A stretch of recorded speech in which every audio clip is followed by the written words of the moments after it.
Good thing green tech doesn't need semiconductors, right? It gets worse.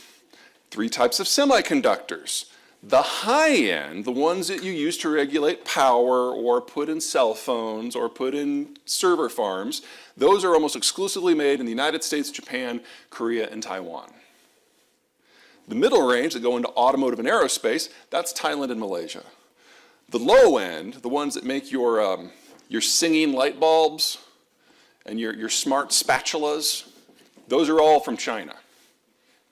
The other 20% of global neon is exclusively from China. They get to decide who gets the neon to make chips. So if you need a singing margarita machine, you're in luck. If you need anything more sophisticated, well, the technical economic term for the situation we're finding ourselves in is. And in case that wasn't enough, platinum group metals, palladium, platinum, rhodium, Russia's the number 2 supplier of all of them. It's the number 1 supplier of palladium, which is also used almost exclusively in high-end microchips. We are very close to start having to make decisions about what gets a chip and what doesn't. Okay, let's talk about the big issue economically globally, because the end of the semiconductor industry is actually pretty small fry compared to the rest of this. What we've got here is a pipe map. The green is oil, the red is natural gas. The areas that matter the most are these 2 ports, Primorsk up in the Baltic Sea and Novorossiysk down in the Black Sea. These 2 ports combined ship out typically about 3 million barrels per day of crude. They are 2 of the 3 largest offloading facilities the Russians have. The 3rd one is out in the Far East. The Europeans and the Americans are bit by bit trying to chip away at the Russian energy sector without actually causing a global crash. That is a very difficult task. And the way they've decided to go about it is through insurance. And I know some of you are just like, just work with me here. If you don't have insurance on your vessel, you can't go into port or any place that might be congested, like say Suez. So what they have done now is no Russian vessel can get commercial insurance.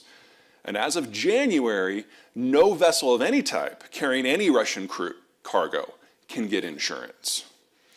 What the Chinese are doing to get around this at the moment is they've rented a half a dozen supertankers, taken them to the North Atlantic, put them off the coast of Portugal by about 1,000 miles, lashed them together into a raft, and they're bringing small shuttle tankers out from Primorsk and Novorossiysk to the high seas where they're doing sea-to-sea transfers into larger ships that can make the trip all the way to China. Wildly dangerous. Also, wildly exposed, because it's relying on every country that they sail by to not do anything. Now, so far, we haven't done anything because we don't want prices to explode. But it doesn't take much of an imagination to say, like, a storm hits the raft, we get an oil spill. Or some country that really doesn't care for the Russians, like Latvia, grabs it for like one of those shuttle tankers for like an OSHA regulation violation or something.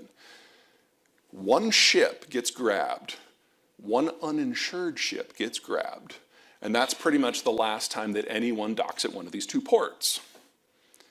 That's 3 million barrels a day that goes offline almost immediately. But wait, there's more. Because this isn't Texas, this is Siberia. Siberia has permafrost, this frozen area, permanently subsoil. And for those of you who are from the north, you get it. In the winter, as long as you're moving, you're fine. But if you stop, you die. Same with oil. As long as it's flowing through the pipes, you're good. But if you stop, say 3 million barrels a day, stops at the ports, pressure builds up through the entire system, the oil stops flowing through the permafrost, it turns to gel on the pipe, the water by production freezes solid, and when water freezes, it expands. So you crack the wellbore, the pipe, the valves, the pumps, everything. And you have to replace the whole thing, or at least repair it. The last time something like this happened in the Russian space, it was 1992, when the Cold War ended and the Soviet system collapsed. It took them 30 years to repair the damage. They only finished that in December. So we're looking at potentially 5 to 6 million barrels a day going offline in a very short period of time. All it's going to take is one storm or one Latvia. That's $300 oil. easily $300 oil. Let's talk about where that moves things around. Now, on the right, you've got West Africa. The green arrows are all the crude that goes up to Europe. The yellow goes everywhere else. On the left, you have East Asia. That's where the crude oil goes to. The yellow coming from West Africa, the red from the Persian Gulf, the purple from North America, and the blue from the former Soviet space. Now, this is all data as of the first day of the war. Obviously, it's been disrupted since then. What has been going on is we're seeing a redistribution.